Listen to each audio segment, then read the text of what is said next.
Well, actually, depende pala.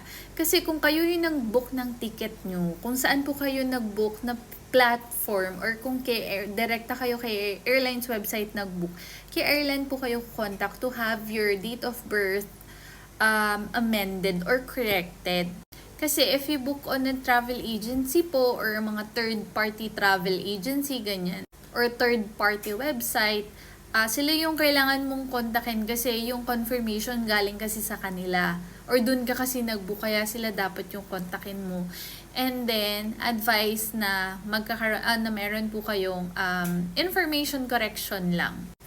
Ang pinaka-hassle lang talaga yan is yung pag-contact mismo sa airline kasi minsan matagal, ganun.